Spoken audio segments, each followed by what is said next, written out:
Hi, this is Daryl Webster from Smart Stuff, and we're going to look at the new contact card in Outlook 2013.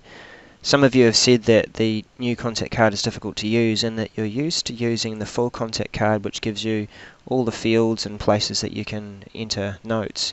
Some of you are using the full contact card as a CRM and you're keeping notes and attachments within here, and you want to be able to access that quickly and easily. So when Outlook 2013 starts up for the first time, it goes straight into the People view, and it's a different view that I'll explain a bit later. But just to point out that when you have the contact card, sometimes you might have multiple contact cards for the same person, that some of the services will capture other information. So I've got two contact cards here. I've got one for Malcolm and Link. So Link has recorded a separate contact card for Malcolm based on the conversations that I've had with him and Link, and I've also got this other card that we've compiled other information for. So the advantage of the People card, well, there's two things that I'd like to point out about it. One thing is that it brings the information together from multiple sources. So you've seen that I've got two cards there for Malcolm, and there's a couple of other places that I'm connected with Malcolm too. I'm connected with him in LinkedIn, and I'm also connected with him using our own internal SharePoint. And if that's SharePoint Online, then that might be SharePoint Social. The other point about the new contact card is that it gives quick access to the most frequently used contact information and different communication methods. So let's find Malcolm. So just using the search box there, I can quickly get to Malcolm and I can open up his contact card. And here's a picture of the different sources of information where I'm getting contact information for Malcolm. So I've got an Outlook contact card, which is the full card that we saw earlier, and I've got two Link cards, partly because I've got two Link folders which I imported earlier. There's a LinkedIn profile, so I've connected Outlook to LinkedIn as a social network, and as I said that we've got a connection there to SharePoint. So each of these sources are hyperlinked, and I can open up the full contact card for Malcolm just by clicking on that hyperlink. So now look at that contact card in context. I'm going to go back over to email, and I've got a message here from Malcolm. I can see from Link that he is away at the moment, and if I hover over his name I get the little pop-up there with the different communication methods. I could start an IM, I could make a phone call to him. Here at Olympic we've got Link as our PABX, so I've got the options to call him on his mobile, home, work, etc.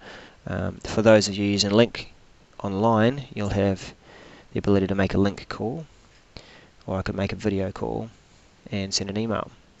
But just to expand that contact card, now I get that full view again of some of the more commonly used information to contact Mal.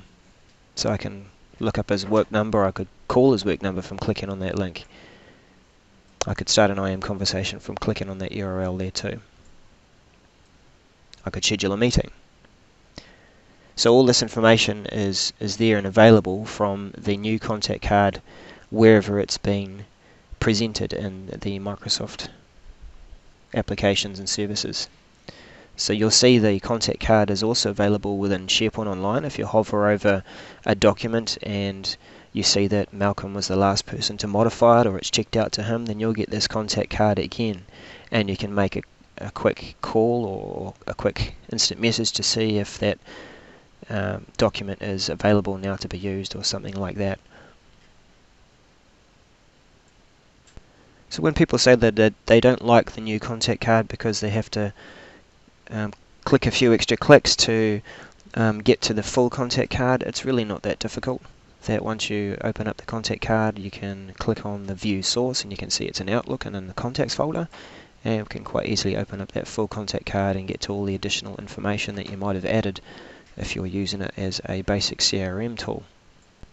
And how easy is it to add additional information to the new contact card? We'll hover over here and we'll open up the contact card again. We're going to edit the card, and we can quite easily add other information. I'm going to add a second work number,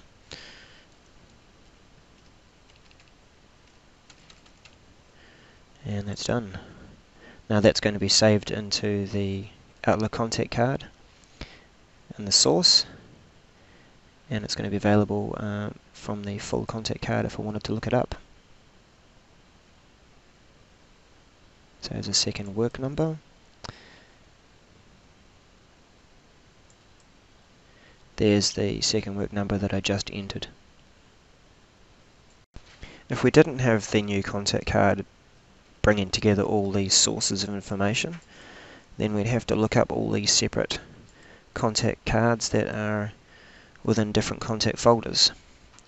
So I've got a contacts folder, I've got a LinkedIn folder, I've got there's Malcolm there. So again, you're seeing the whole view of Malcolm pulling together all the sources from within the LinkedIn folder. Link contacts. And I've changed this one over to the business card view, but back over to the people view. Malcolm there. Again, it's pulling through all those sources. But if I looked at the business card view and found Malcolm,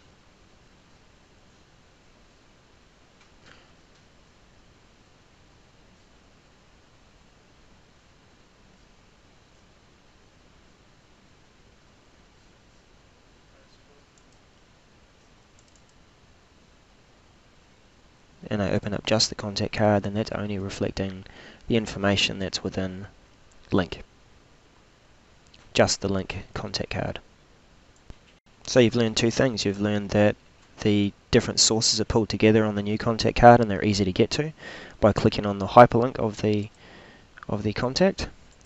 And you've also found that it gives access to the most frequently used information and different contact methods. Then we'll just do it again. Different sources, different contact methods, easy to edit, other information.